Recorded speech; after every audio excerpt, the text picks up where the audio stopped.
Evangelho de João, capítulo de número 4,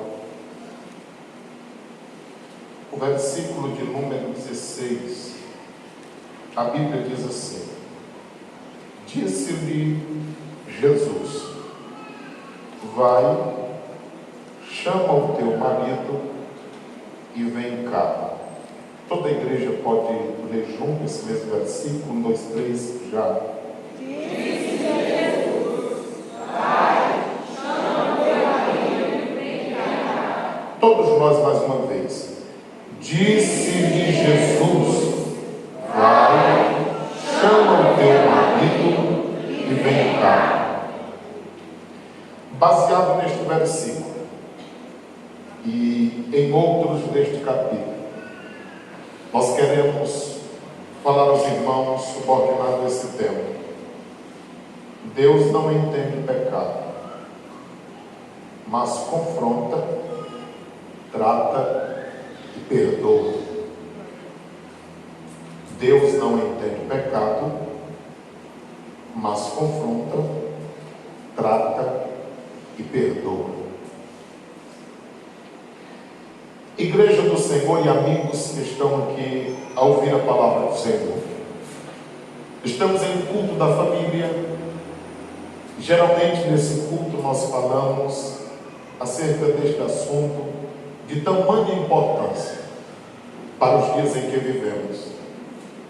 Falamos sobre família, relacionamentos. Para você ter uma ideia, eu já falei alguma vez com pessoas que elas acreditam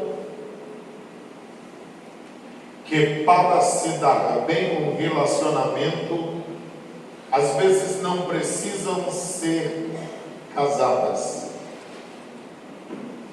Eu já conheci famílias onde as únicas pessoas que vivem bem naquela família foram aqueles que casaram, divorciaram e vivem amigados. É assim que eles dizem. E pessoas desse tipo defendem que se casarem estarão atraindo um azar para a sua vida conjugal. Aqui mesmo há muitas pessoas que ainda, mesmo frequentando a igreja, não conseguiram casar-se. Vivem juntos, vivem amigados. Biblicamente isso é levar uma vida de prostituição. O que legaliza a convivência de um homem com uma mulher, com um marido e mulher, é o casamento. Fora disto, é fora do padrão bíblico. É verdade que nos dias em que vivemos já existem também os chamados contratos. E alguém pensando que a gente é inocente diz: é a mesma coisa do casamento. Bom, se é a mesma coisa, então casa. Não precisa de contrato. Mas as pessoas vão se enganando. Algumas pessoas nós insistimos durante todos esses anos. Completará 7 anos agora. Mas de quem eu falo, eu insisti por 6 anos. E as pessoas acabaram partindo para a eternidade, vivendo nesta situação. E eu tenho certeza que nós não encontraremos esse tipo de pessoa no céu. Porque morreram fora do que diz a Bíblia Sagrada. Aí eu ouço alguém me dizer assim: Silvio, mas se Deus soubesse que nesse tempo, 2023, as coisas estariam como estão, o Senhor nos entenderia. Jamais. Houve um profeta que profetizou mais de 700 anos antes de Cristo, profeta messiânico, Isaías. Naquele período, ele já falou do que nós vivenciamos hoje. Isaías 5:20 ele diz: chegaria o tempo que o povo diria que o amargo seria doce, o doce seria amargo, o certo seria errado e o errado seria o certo. O mesmo profeta disse no capítulo 11: ai daqueles que fazem leis injustas. O salmista, no Salmo de número 94, versículo 20 a 23, ele diz: não adianta, pelo pretexto de uma lei, você fazer a coisa errada, porque isso não tem aprovação divina. De forma que tudo que nós contemplamos acontecer hoje, se nós procurarmos, está na Bíblia Sagrada.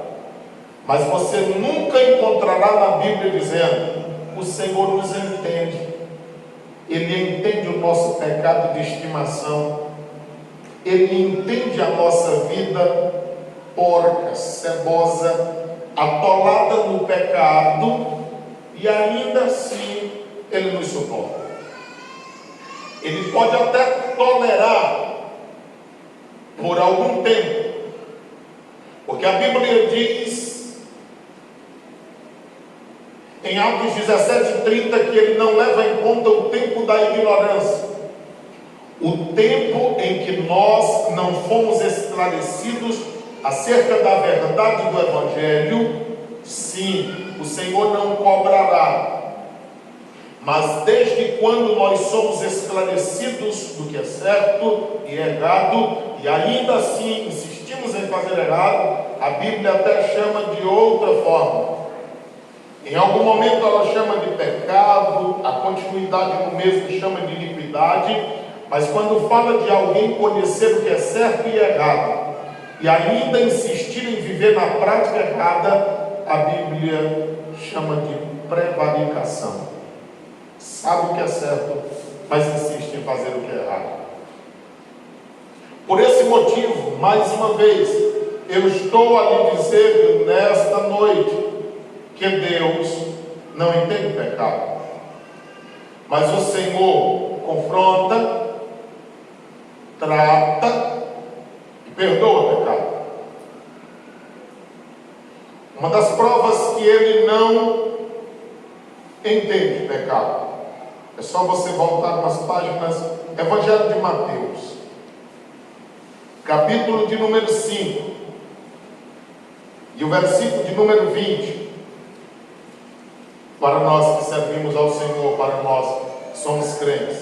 A Bíblia diz assim, Mateus 5:20: porque vos digo que, se a vossa justiça não exceder a dos escribas, que eram os homens da lei, que escreviam a palavra, e os fariseus, que eram os religiosos da época, de modo nenhum o que acontecerá?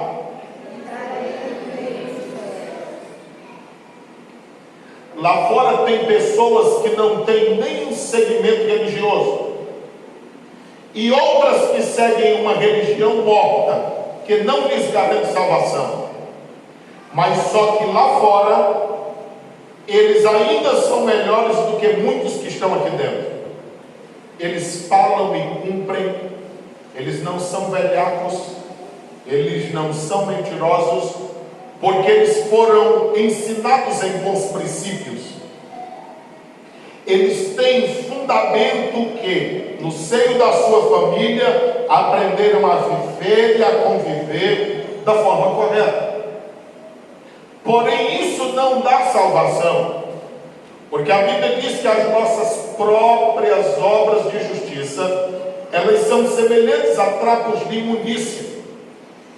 Mas o que esse texto está dizendo, e era Jesus falando, que se eles lá no mundo vivem em práticas de justiça, e nós, com o conhecimento que temos do Evangelho, se a nossa justiça não for superior à que eles praticam lá, de maneira nenhuma nós veremos o reino dos céus. Ou seja, nós não seremos salvos. Uma coisa é alguém dizer eu estou salvo ou eu vou para o céu. A outra coisa é nós estarmos de acordo com o que a Bíblia Sagrada diz. Porque alguém pode dizer eu vou por um orgulho pessoal. É verdade que Romanos 8,16 diz que o Espírito de Deus testifica com o nosso Espírito que somos filhos. Isso é verdade. Mas às vezes há pessoas que já se tornaram insensíveis na sua prática de pecado e estão achando que vão, mas passarão bem distantes de lá, porque a Bíblia não mente e a palavra não cairá por terra. Eu acho maravilhoso estudar a Bíblia Sagrada, porque nós estamos no capítulo 4. O capítulo 4 está muito perto do capítulo 3, mas duas histórias muito diferentes. O capítulo 3 tem um homem que era príncipe dos judeus, o nome dele Nicodemos. O capítulo de número 4 nem fala o nome da mulher, só diz que ela era de Samaria, a samaritana. O capítulo de número 3 mostra um doutor da lei. Capítulo de número 4, pelo que nós vemos, embora a Bíblia não diga com essas letras, mas está falando de uma prostituta. O capítulo de número 3 fala de um homem religioso. O capítulo de número 4 fala de uma mulher que ela parece ter algum conhecimento porque ela era samaritana. E os samaritanos, eles consideravam os 5 primeiros livros da Bíblia, Gênesis, Êxodo, Levítico, Número e Deuteronômio. Nada mais do que isso. Ao tempo que o segmento de Nicodemos consideravam todo o Antigo Testamento. Nós olhamos para um homem no capítulo 3, que aparentemente a sua moral é impecável. Mas no capítulo 4 tem uma mulher que é imoral. Agora, o que eu me amarro em Jesus Cristo de Nazaré, o mestre dos mestres, o pregador dos pregadores, o homem que se destaca na história humana e que muda a história da raça humana, é que o que ele diz para no capítulo 3, um homem impecável, ele diz da mesma forma para uma mulher absolutamente sem valor, para os dias em que vivia e para os tempos bíblicos. Da mesma forma que ele confronta um religioso, ele confronta uma mulher que estava atolada no pecado. O que mais me chama a atenção é porque nós estudamos domingo pela manhã. E se o povo que se chama pelo meu nome se humilhar, orar e buscar a minha face, aí estão os passos para uma vida de felicidade. Se humilhar, orar, buscar a face do Senhor e se arrepender dos seus maus caminhos. Aí o texto sagrado diz: eu ouvirei os altos céus e sararei a sua terra. Sarar a terra ali não está ligada apenas aonde nós plantamos, mas está falando do coração humano, dos seres humanos, das pessoas. Porque o livro do profeta Jeremias, no capítulo 22, versículo de número 29, está dizendo: terra, terra, terra, ouve a palavra do Senhor. Ora, desde quando terra ouve palavra? Terra é terra. Mas a Bíblia fala de 3 povos: judeus, gentios e igreja. O profeta estava tratando terra, gentios, terra, judeus, terra, igreja do Senhor. Ouça a minha palavra. Há uma necessidade que todos os habitantes da terra ouçam a palavra do Senhor. E ouvir a palavra não é apenas abrir o ouvido, mas é atentar para o que diz a palavra e nós lutarmos para obedecer a palavra. Eu admiro-me muito ainda no Evangelho de João, porque no capítulo de número 5 tem um homem que estava enfermo. E a enfermidade deste homem foi gerada de pecado, porque o pecado adoece, e não só deixa doente, como mata. Mas esse só estava doente. Capítulo de número 5, versículo de número 14, olha o que está escrito.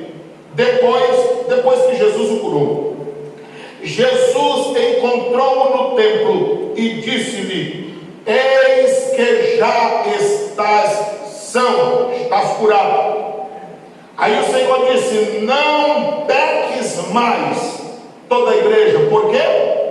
Para que não suceda alguma coisa pior. O pecado gerou algo ruim na vida deste homem, mas o pecado, se ele voltasse a praticá-lo, poderia levar a situações piores. Capítulo de número 8 do Evangelho de João, versículo de número 11 está escrito: e ela disse: ninguém, Senhor. E disse-lhe Jesus: nem eu também te condeno, vai-te. E o que mais? Não peques mais. Então o Senhor não entende pecado. O Senhor confronta, o Senhor trata e o Senhor perdoa. Vamos ler também 1 Coríntios 11, 30, para encerrarmos esse pensamento e começarmos a falar aos irmãos acerca desse texto. Capítulo de número 11 de 1 Coríntios, versículo de número 30 está dizendo: por causa disso o quê? Pessoas que estavam participando da ceia em pecado, sem valorizar o que de fato a ceia significa. Há entre vós, quantos? Muitos. Não era pouca gente, era muita gente. Então observe que há uma possibilidade de ter muitas pessoas com dificuldades no nosso meio. Muitos que estavam como? O pecado enfraquece. Você vai se coadunando com o pecado, se acostumando com ele, e as suas forças espirituais vão se acabando. Daqui a pouco não tem coragem de cantar, não tem coragem de ler a Bíblia, faltou a coragem de vir ao templo. O que está acontecendo? Fraqueza espiritual. Mas também tem muitos que estão como? Tem gente que a fraqueza virou doença, porque quem está fraco às vezes não consegue nem se alimentar, porque não se alimenta, o corpo vai ficando debilitado, e a própria fraqueza do corpo, diminuindo a imunidade, lhe possibilita adoecer. E depois o que acontece? E muitos que? Isso aqui não é dormir para acordar, isso aqui é pessoas mortas.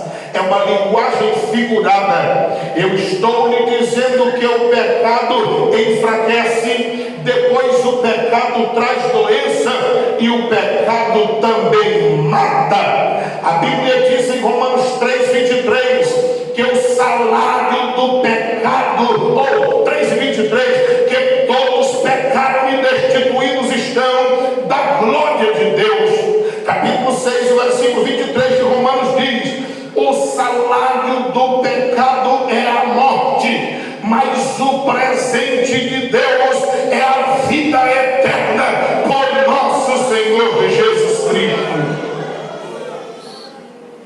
Capítulo de número 4 está dizendo da mulher samaritana.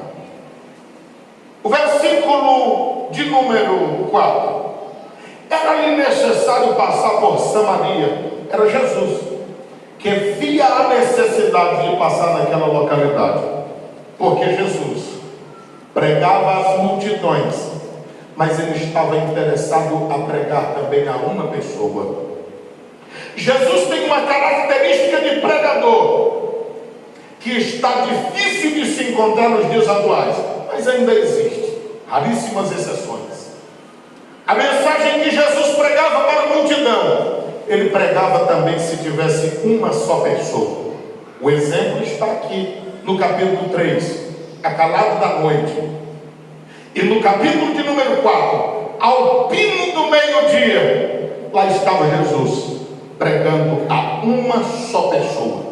Detalhe, nós não veremos nos evangelhos o Senhor falando tão profundo de novo nascimento como ele fala no capítulo 3 para Nicodemos, nem tampouco de uma forma tão profunda de adoração verdadeira como ele fala no capítulo de número 4 para Samaritano.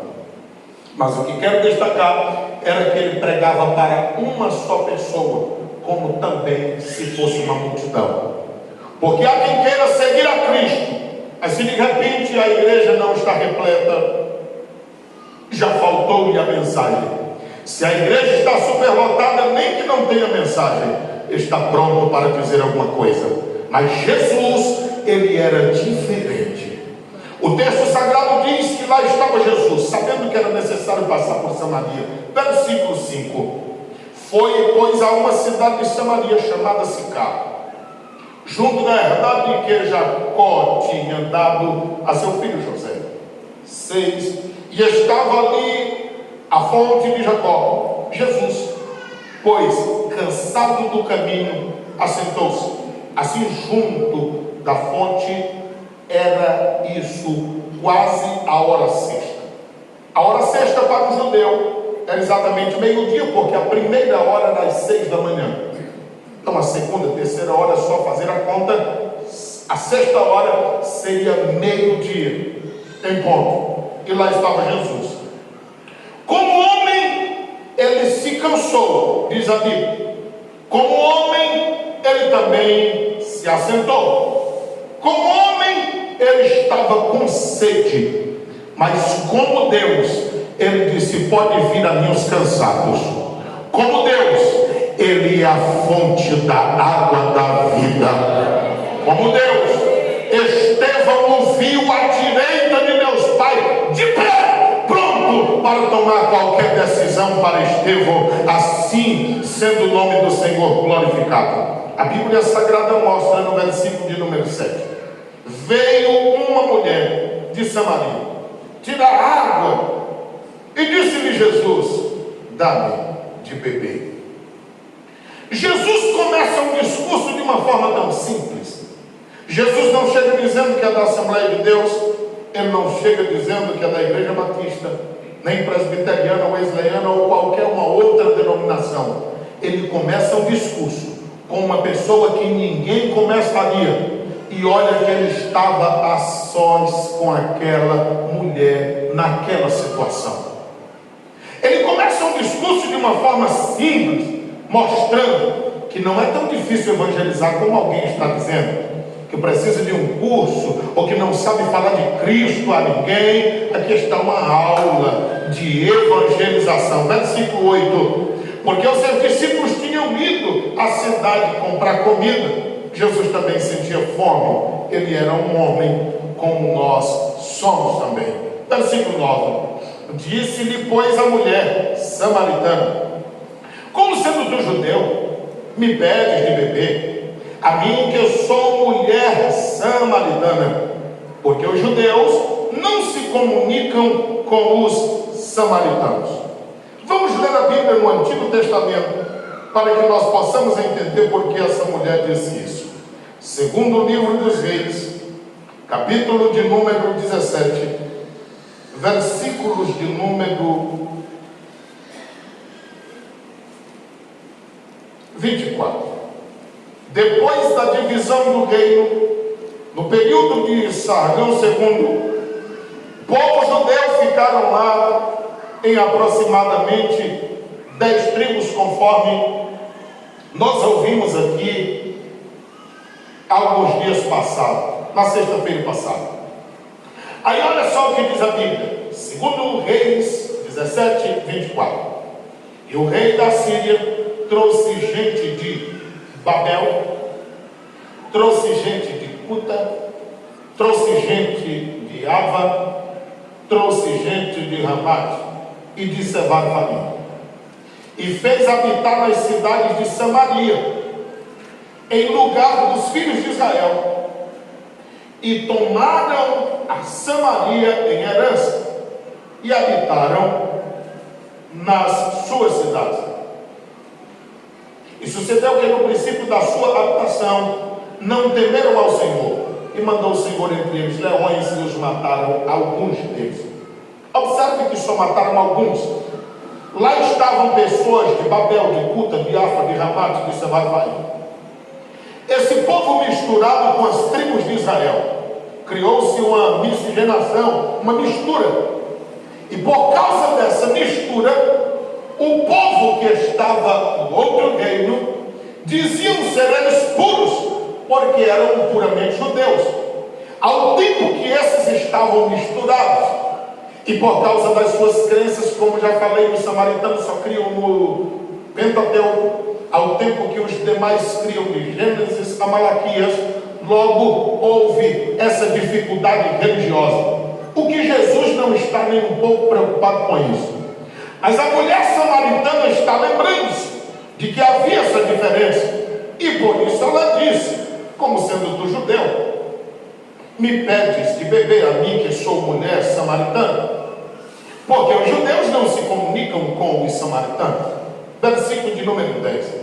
Jesus respondeu e disse-lhe: se tu conheceras o dom de Deus, e quem é o que te diz, dá-me de beber, tu lhe pedirias, e ele te daria água viva.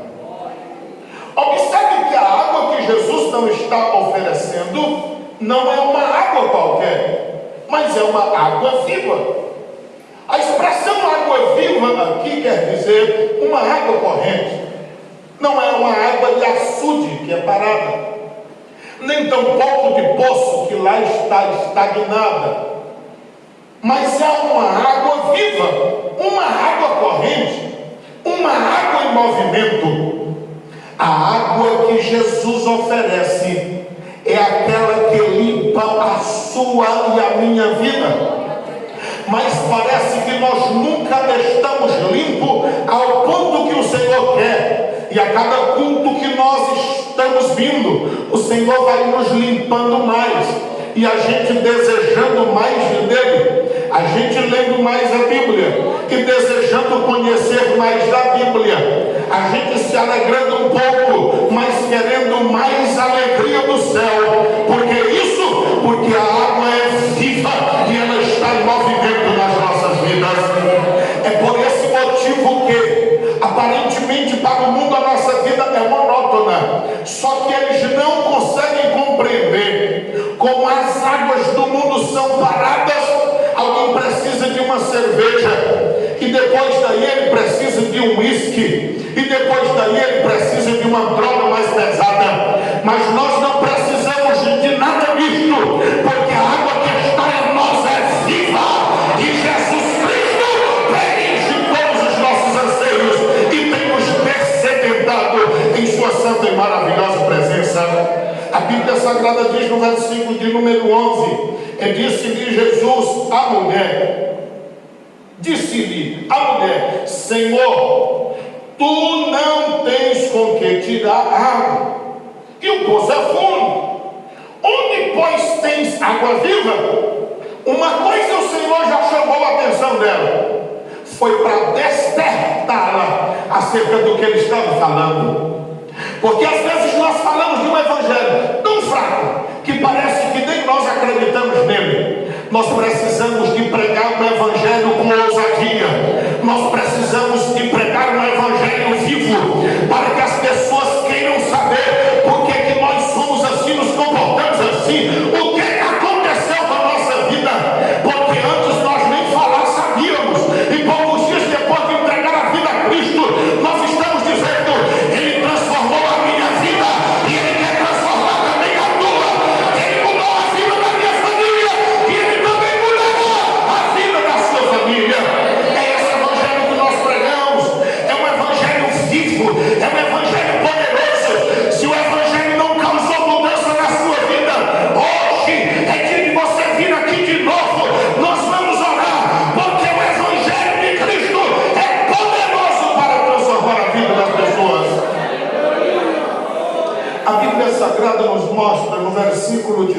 versículo 12. És tu maior do que o nosso pai Jacó? A mulher ainda não sabia quem era Jesus. Ela quer saber que água é essa e quem era ele, porque ela ainda não está tendo noção de quem é. O nosso pai Jacó nos deu do poço. Ela estava falando da fonte que ela tirava água. E disse ela, ele bebia dessa fonte. Os filhos dele bebiam dessa fonte. E o gado dele bebia dessa fonte. Quem é o Senhor? Porque quem é o poço dependia dele. E o Senhor está me dizendo que tem uma água diferente desse poço. Quem és tu? Assim todos nós procurássemos saber quem é Jesus. Se nós não olhássemos a placa da igreja, ou a visão deturpada que alguns têm de Cristo, mas se nós mergulhássemos na Bíblia e em oração disséssemos: eu quero te conhecer, eu quero saber quem é o Senhor. Eu tenho dito que as pessoas que receberem uma revelação pessoal de Cristo terão as suas vidas completamente mudadas para todo sempre. Algumas pessoas entraram e saíram da igreja porque não conheceram a Jesus. Algumas pessoas entraram na igreja e saíram por causa de um besta que falou-lhe alguma besteira.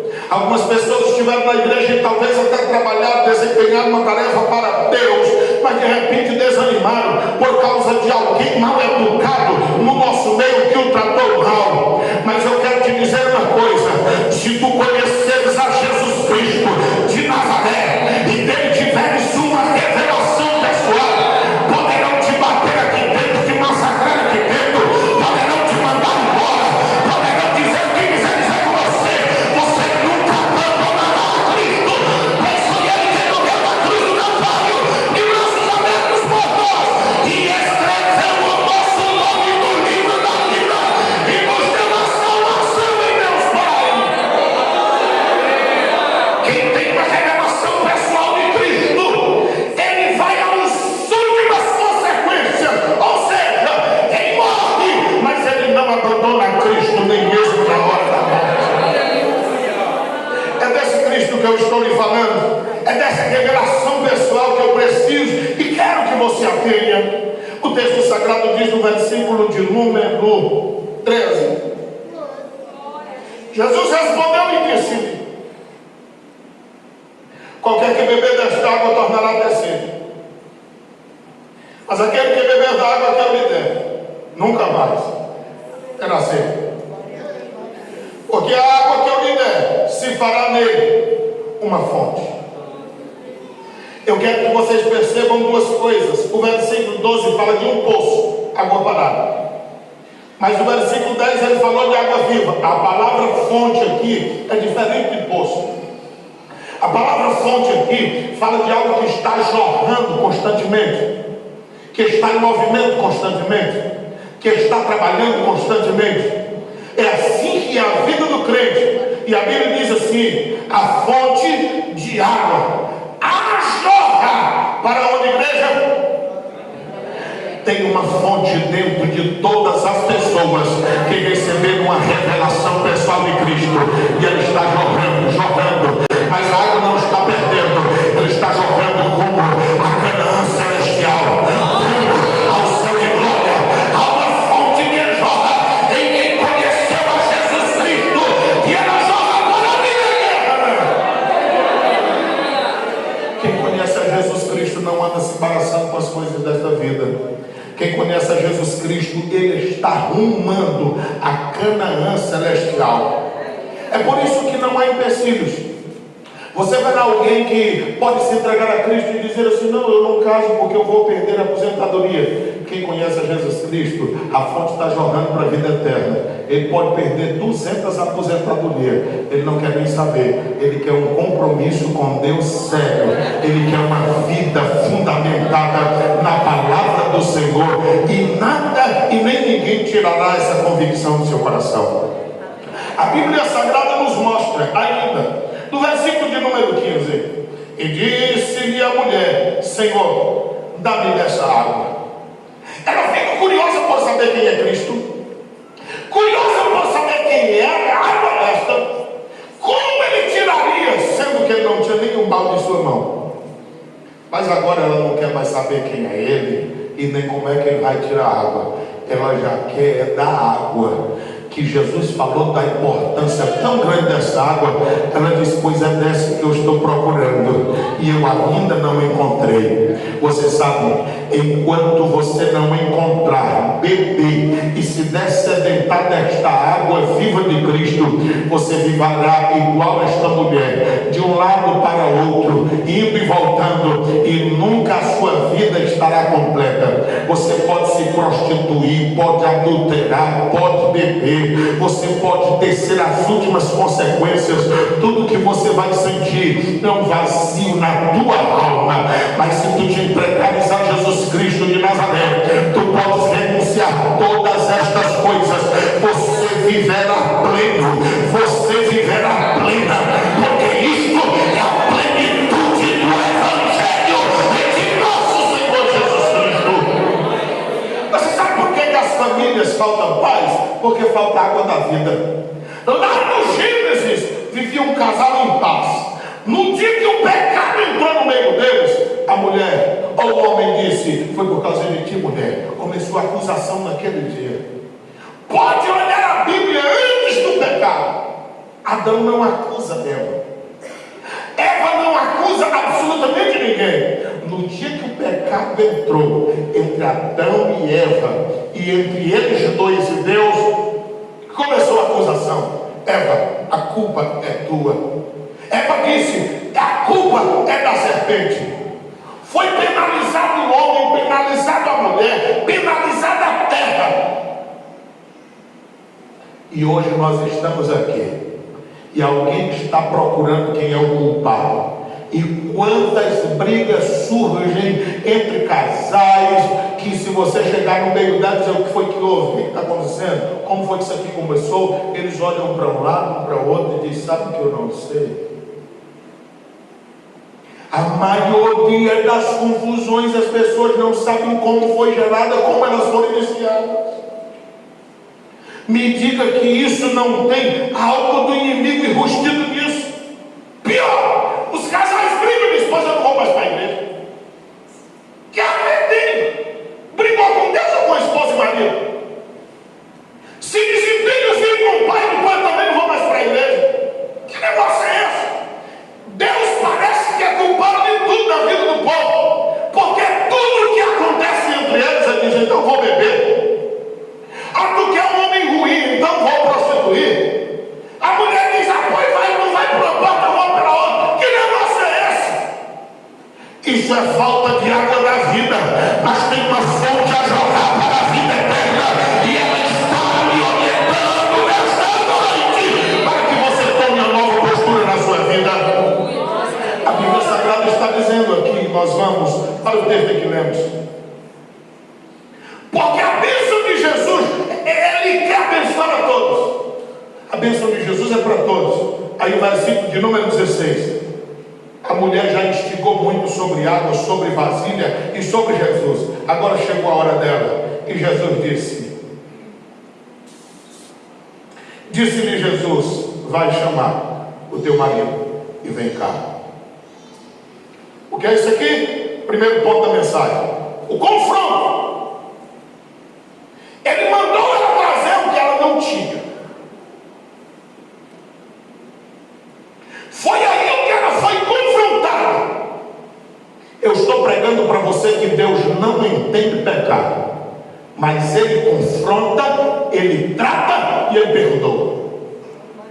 Porque de repente você encontra um teólogo liberal dizendo: não, Deus entende as carências do ser humano. Não entende. O Senhor dá um escape para tudo, a sua palavra fala de tudo, e Ele nos orienta em tudo, a fim de que Ele não precisa entender absolutamente nada, mas sim nos culpa se nós formos de encontro à sua palavra. Jesus a confronta, porque Ele pede que ela traga algo que ela não tinha. Vai, chama o teu marido, vem cá. Segundo ponto da mensagem: o tratamento. Porque esse pedido de Jesus faz ela confessar algo. Versículo 17. Tratamento é a confissão do pecado. Versículo de número 17. A mulher respondeu e disse: eu não tenho marido. Jesus não deixa ela desconfiada. Aí disse Jesus: disseste bem, não tenho marido. Jesus não disse que ela estava mentindo. Ele só elogia, porque ela disse bem, mas ela só conta 50% da história. Ela não conta toda a história. Porque o ser humano é assim. Ele sempre às vezes fala do que lhe favorece, mas ele não fala daquilo que ele está fazendo que lhe prejudica. Se você vai ouvir uma história de pessoas que estão em dificuldade, ele vai dizer: eu não procurei, mas ele pisou em meu pé e eu bati. Aí o outro vai dizer: eu não vi o pé dele, mas eu pisei e apanhei. E assim as pessoas contam suas histórias. Por isso é necessário você ter o entendimento para ouvir os dois lados e tirar a verdade das histórias que saem. Daí o motivo de dizer que toda história tem no mínimo 3 lados: a história de um, a história do outro e aquilo que é verdade da história dos dois. O texto sagrado nos mostra no versículo de número 18, terceiro ponto da mensagem, a exposição. O que é isso? Sobre o que ela havia feito. Versículo de número 18. Jesus diz: porque tiveste 5 maridos, ela não contou, e o que agora tens não é teu. Ela casou legalmente 5 vezes. Na visão dela, casamento lhe daria felicidade, mas só que toda vez ela se dava mal.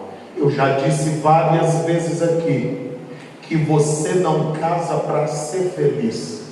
Você é feliz primeiramente com Cristo, e você entra num casamento levando a felicidade que é Cristo. Assim você lutará para ver o outro feliz, e se o outro serve a Deus e tem o mesmo pensamento, lutará também para que você continue feliz. Mas a felicidade não está em um homem, a felicidade não está em uma mulher, nem tampouco em dinheiro, carros ou casas. A felicidade está na pessoa bendita de nosso Senhor Jesus Cristo. Ou você se realiza em Cristo, ou você sempre será uma pessoa vazia. Ou você tem a presença de Cristo, ou sempre terá suas dificuldades. Ela casa 5 vezes, e o Senhor Jesus fala isso. Mas agora ela está possuindo um marido de outra pessoa, que não era dela. Porque ela diz: se eu não dou conta de viver da forma correta, então vamos tentar da forma incorreta. Aí eu lhe digo: se da forma correta dá errado, imagine da forma errada. Porque alguém acha que só por ir ao cartório e fazer um registro, o casamento vai dar certo, e as coisas não são assim. Ou você entroniza Jesus Cristo no seu lar, ou você coloca Jesus no seio da sua família, ou as coisas não darão certo. Para quem ainda não casou, é jovem, a Bíblia diz em 2 aos Coríntios 6:14, que treva não tem comunhão com luz, que luz não tem comunhão com treva, que o crente não dá certo com o descrente, e nem o descrente com o crente. Amigo que não serve a Cristo, nós não estamos lhe desprezando. Agora observe: de repente um jovem daqui da igreja sai a buscar uma jovem lá fora. Ele quer vir para o culto sábado, é culto de jovem, e a namorada dele vai querer ir para uma balada. Ele quer vir para a escola bíblica dominical domingo, mas ela foi para a cavalgada e chegou de manhã em casa, está sonolenta. Daqui a pouco eles estão casados. Você acha que um casamento deste dará certo? Enquanto ele vem à igreja, ela vai para um outro local. Pior do que isso, uma jovem sai daqui e procura um moço lá fora, ela não vai gostar, ele vai sair para os famosos jogos de bola. De repente, depois da bola tem as comemorações, e depois de lá também tem as prostituições, e isso tornar-se-á cada vez mais comum, porque ele começará jogando uma vez por semana, duas, mas depois, daqui a pouco, é a semana inteira, e ela vai dizer: ele não tem tempo para mim. Ora, se as mulheres que têm marido que trabalham dioturnamente, de quando em vez elas estão dizendo: pastor, fale com esse homem só quer saber trabalho, trabalho, trabalho. Olha que o trabalho é para o benefício dela, dos filhos dele e da casa, e ela está achando ruim porque quer atenção. Imagine uma mulher que é trocada por uma bola cheia de vento, porque ainda que ela esteja uma bola, mas ela não está cheia de vento. O que eu quero dizer é que esse negócio não vai dar certo nunca. Você pode me contar uma história tua, você não vai me convencer, porque a Bíblia Sagrada diz que não dá certo e não vai dar certo.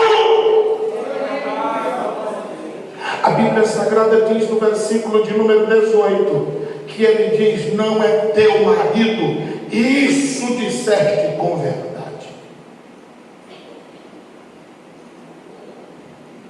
Versículo de número 19: disse-lhe a mulher: não precisa mais dizer quem tu é, eu estou vendo que tu és profeta. Aleluia.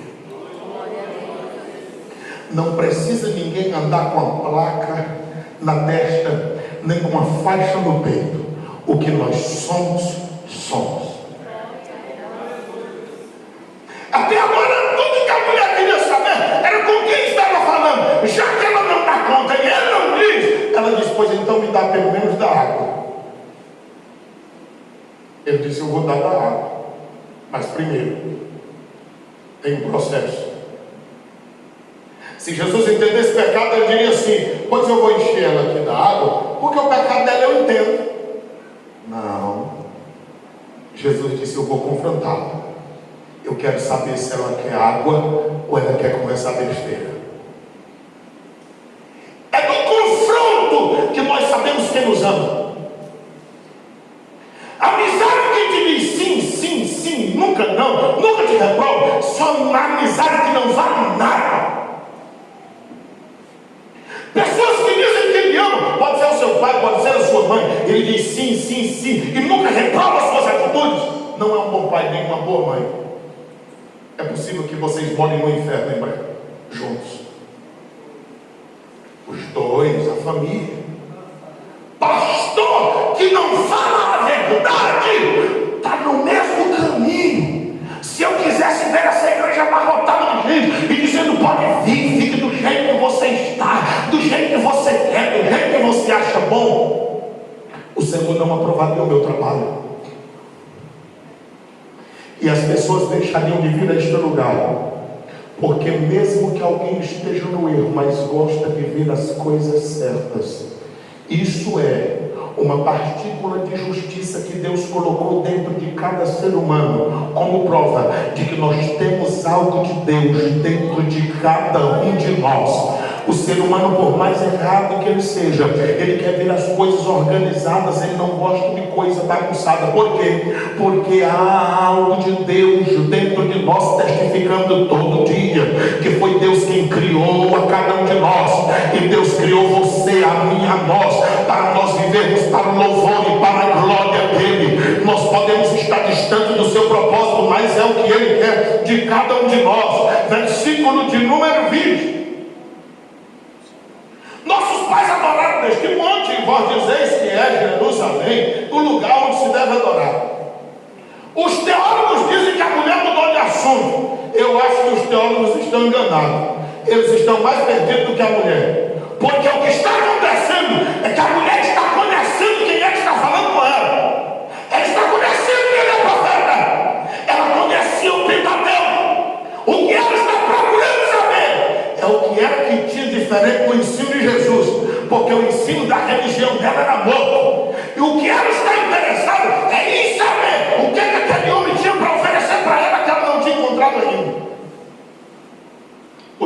sagrado diz que Jesus disse no versículo de número 21, disse-lhe Jesus, mulher, crê que a hora vem, em que nem neste monte, nem em Jerusalém, adorareis o Pai.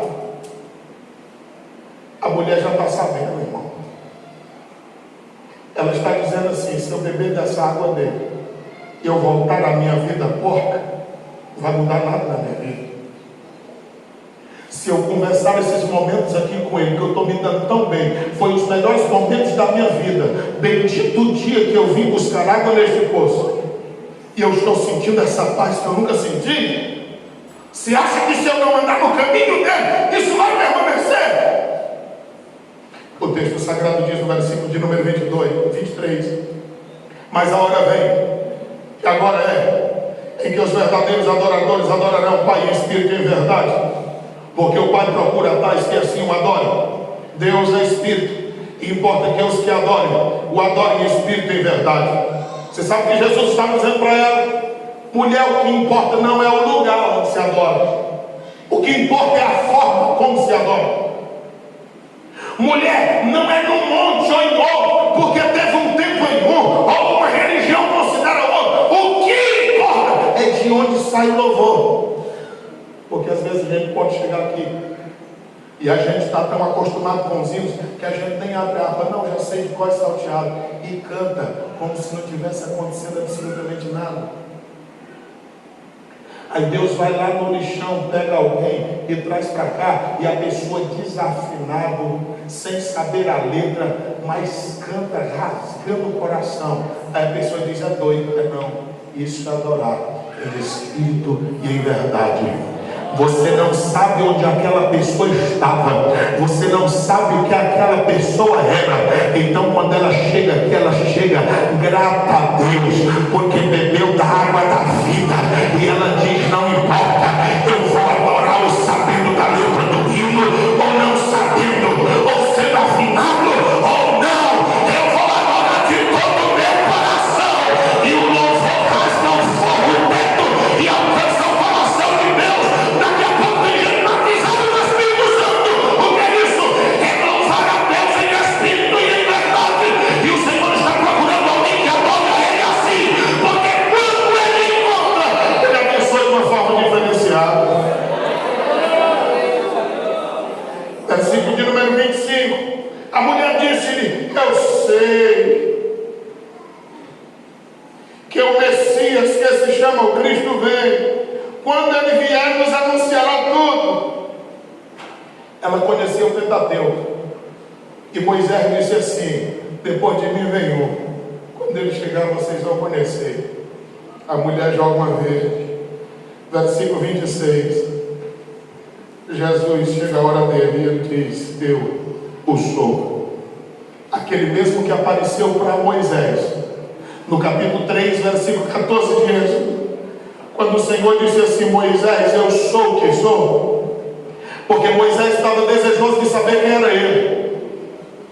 No capítulo de número 6, 2 e 3 de Êxodo, o Senhor disse, Moisés, eu me relacionei com Abraão, com Isaac e com Jacó, mas nenhum deles me conheceram pelo meu nome.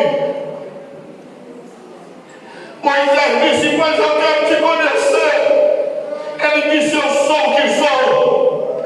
Eu sou o Deus da necessidade que você tiver. Amigo, amiga, irmão, que veio aqui nesta noite, de acordo com a necessidade que você tem, Deus se revela para ti na tua necessidade.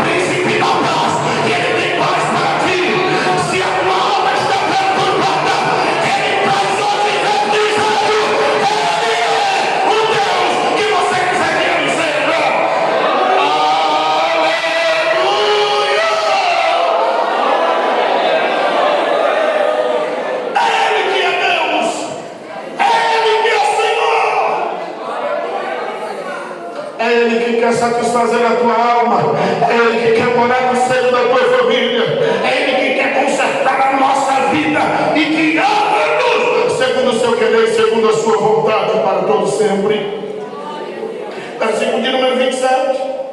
E disse vieram os seus discípulos e maravilharam-se de que ele estivesse falando com uma mulher.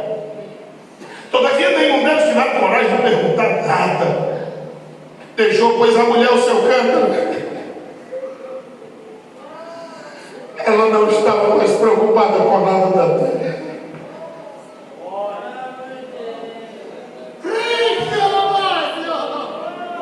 Você sabe por que algumas coisas da terra se preocupam? Pastor, isso é fácil para você. Você nasceu no evangelho, mas eu que vivo no mundo da prostituição.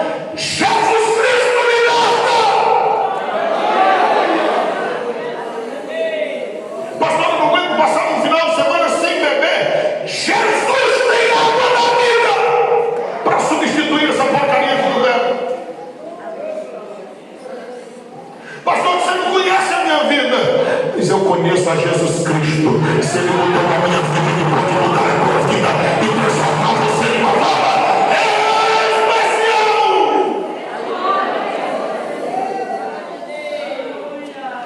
Tantas pessoas que você vê aqui arrumado, tranquilo e até pregando, mas antes não valia nada, estava na sarjeta. O Senhor foi lá e tirou. O Senhor pode tirar você, só depende de você receber o confronto desta palavra, de você receber o tratamento divino, você aceitar que a sua vida seja exposta, mas você saber que terá o perdão divino na sua alma e sairá daqui convicto de vida eterna. O texto sagrado nos diz que ela deixou o cântaro, versículo 28, e foi à cidade e disse àqueles homens, versículo 29, venham ver um homem que me disse tudo quanto tenho feito. O confronto de Cristo para aquela vida era como alguém diria: ah, quem dera tivesse sido antes. Ela não teria errado tanto, não teria falhado tanto. O que está precisando não é de pregadores que preguem tudo corretamente, é de profetas de Deus que falem a verdade ao povo. O que está precisando não é de pessoas todo engomadinho que fiquem massageando o ego das pessoas, mas é que mostra a elas que elas estão mais perto do inferno do que do céu. Mas se decidirem mudar de vida, deles haverão de serem colocados no céu por aquele que é o dono do céu. Ela disse: venham ver, ele está falando tudo que eu fiz. Disse ela: será que ele não é o Cristo? Saíram, pois, da cidade e foram ter com ele. Versículo 31. Entretanto, os seus discípulos lhe rogaram, dizendo: mestre, come. Os discípulos estavam preocupados com a coisa da terra. A mulher acabou de se converter, até a água ela abandonou, porque quem se entrega a Cristo de verdade, as coisas da terra passam a ser não prioridade, mas secundária. Prioridade é reino de Deus, é reino dos céus, é vontade de Deus. O texto sagrado diz que eles estão preocupados com comida. 32. Porém Jesus lhe disse: eu já tenho uma comida para comer e vocês não conheceis. Coisa triste andar com Jesus e não conhecer da comida que Ele tem para oferecer e da água que Ele dá para nós bebermos. Eu tenho dito a Jesus frequentemente: eu não quero viver sem conhecer desta água da vida. E eu não quero viver um segundo da minha vida se não for para alimentar pessoas com o pão que desce do céu. Considere perdido todos os dias da sua vida que você poderia estar influenciando pessoas a Cristo e você está perdendo seu tempo. E ainda distanciando outros que gostariam de vir e por causa da sua vida porca não tem coragem de chegar nessa casa. O versículo de número 33. Então os discípulos diziam uns aos outros: meu Deus, será que ele trouxe só uma marmita e eu não estou sabendo, não tem comida? Versículo 34. Disse-lhe Jesus: a minha comida é fazer a vontade daquele que me enviou e realizar a sua obra. Não dizeis vós ainda há 4 meses até que venha a ceifa? Eu vos digo que levantai os vossos olhos e vedes as terras que estão brancas para a ceifa. Os discípulos estavam tão ligados à terra que Jesus falou para eles acerca da obra missionária, que eles estavam interessados em ganhar vidas. E Jesus falava numa linguagem figurada para que as pessoas entendessem. Porque se falasse na linguagem celestial, eles não entendiam nem a material. Aí disseram: Senhor, falta meses ainda para a colheita. Ele disse: não falo da colheita da terra. O problema era esse, é porque Jesus sempre estava falando de coisas do céu e os discípulos sempre olhando para as coisas da terra. Ele disse: pode levantar os olhos, porque quem fica olhando para o chão todo o tempo é porco, porque a articulação do corpo dele não permite ele olhar para cima, então está sempre com o focinho enterrado em terra. Mas o Senhor disse: levanta os vossos olhos e vede, os campos já estão brancos para a ceifa. O Senhor Jesus sabia: eu duvido que eu dê água para alguém e ela volte para beber de novo. Ou seja, o Senhor tiraria a sede da mulher, mas ele sabia que o impacto da mensagem que ele pregou àquela mulher seria tão grande que ele estaria trazendo uma multidão para beber da água que ela havia bebido. O Senhor está olhando e já está dizendo: a multidão está chegando, vocês vão já ver o que é cruzada evangelística. Eu preguei para uma mulher, ela bebeu da água, ela foi buscar mais gente, eu vou pregar de novo.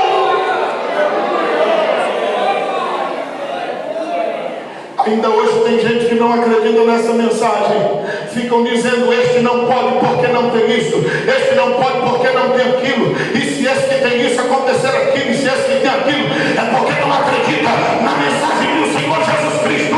Jesus Cristo levanta o menino, Jesus Cristo levanta o adolescente, Jesus Cristo levanta a mulher. Pode ser ela cedeira, pode ser ela viúva, ou pode ter sido ela prostituta.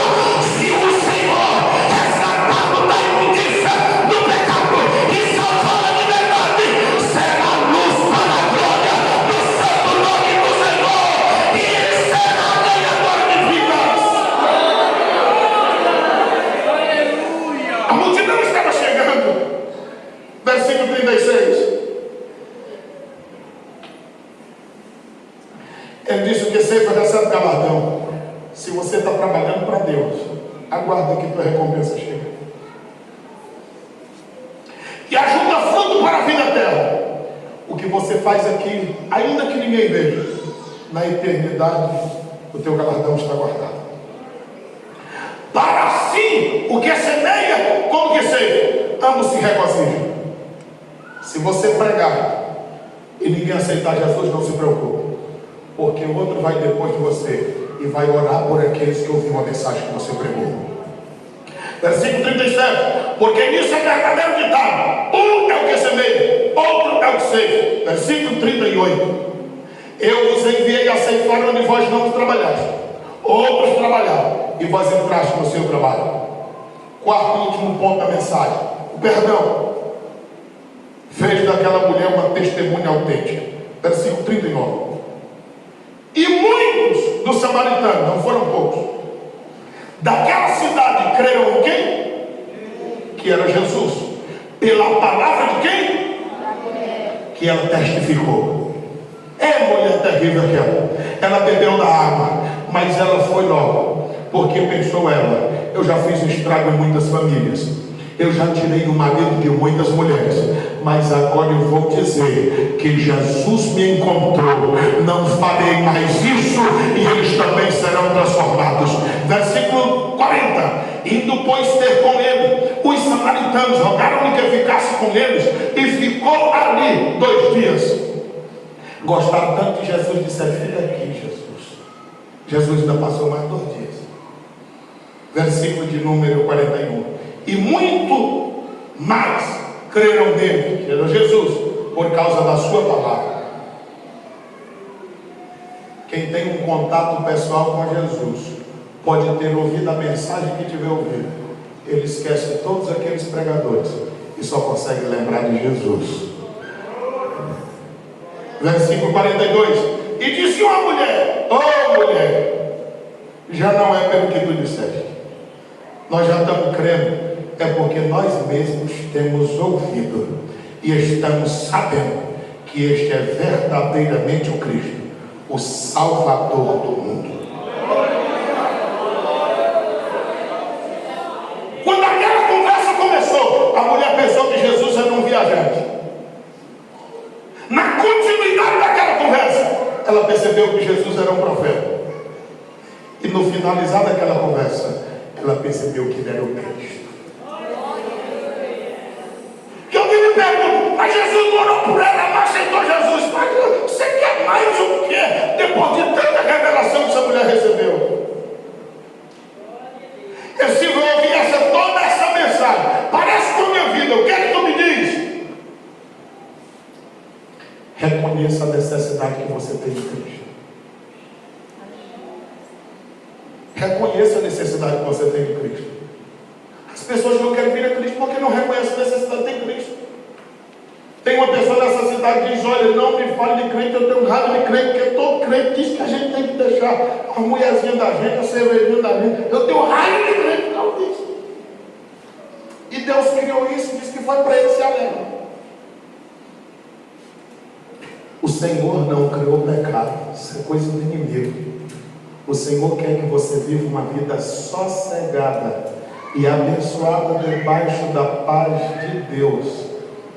Quem é casado aqui? Levanta a mão. É bom ou não é ser casado? É assim. Constituir a família do lado da mulherzinha dele, do esposo dela. Casalzinho pode ser feito do jeito que for, mas com a bênção de Deus, se acham bonitos, se amam. E é uma maravilha. O que é isso? É Jesus quem faz. É o gato dela, é a gata dele. O que é isso? É Jesus. E está certo, ele tem que achar ela bonita e ela tem que achar ela bonita. Não pode eu achar ela, eu tenho que achar a minha. E ela tem que me achar. Eu sei que as luzes para um desse particular é maior que a de outro, mas o que importa é Jesus estar no seio da nossa família. É isso que é bom e é importante. Reconheça as necessidades que você tem de Cristo. Arrependa-se e confesse do jeito daquela mulher. Arrependa-se e confesse. E receba Jesus como Senhor e Salvador. Tem alguém nesta noite que deseja Cristo como Senhor e Salvador da vida? Venha, o Senhor quer salvar você. Tem alguém que deseja se arrepender dos seus pecados ou se reconciliar com Deus? Porque essa é a história da humanidade. Mas que o Senhor confronta, que o Senhor dá um tratamento, que o Senhor pode até expor, mas o Senhor também perdoa e dá vitória para que chegue até nas nações celestiais. Nós não estamos aqui para dizer: deixe isso, faça aquilo, mas nós estamos para lhe pregar a palavra de Deus, e o Espírito de Deus testifica essas coisas ao coração do ser humano. Às vezes a pessoa chega aqui e vai sendo trabalhado pouco a pouco, e o Senhor vai trabalhando, e é isso que acontece. Agora, se você quiser família feliz, sem Jesus está perdido. É impossível. A mulher, ela tinha consciência disso. Quando ela conscientizou-se, ela diz: eu já quero saber como é que adora, porque eu não quero mais parar de adorar.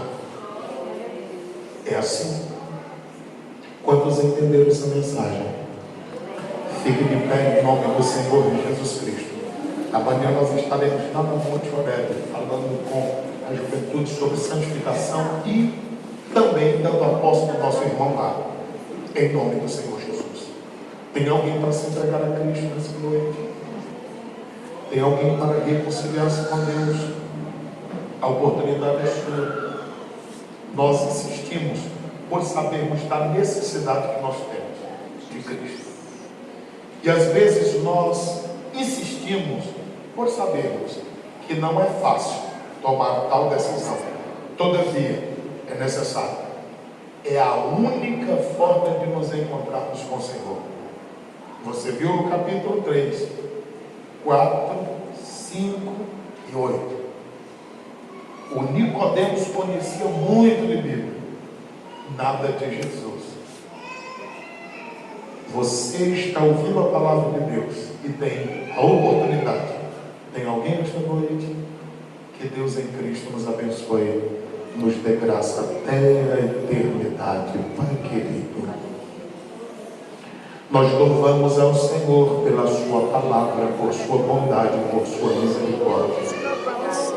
Nós louvamos a Ti por todos os nossos amigos que vieram ouvir a Tua palavra. Eu quero te pedir que o Teu Espírito ministre a Tua palavra aos corações e que eles retornem aqui novamente, não somente na quarta, mas segunda-feira, quarta-feira, domingo, porque nós estamos nos reunindo para estudar a Tua palavra. Senhor, a cada família presente aqui, abençoa. A cada jovem, a cada esposa, a cada marido, a cada filho, Senhor, abençoa todas essas famílias aqui representadas e que estas verdades bíblicas sejam impregnadas às mentes e corações e que todos voltem para casa sabendo que a Tua palavra é a verdade e que o Senhor tem água viva para dar a todo aquele que necessitar. Que a graça de nosso Senhor Jesus, o amor de Deus, o nosso Pai, a comunhão e a consolação do Santo Espírito de Deus seja conosco não somente agora, mas para todo sempre. Toda a igreja diz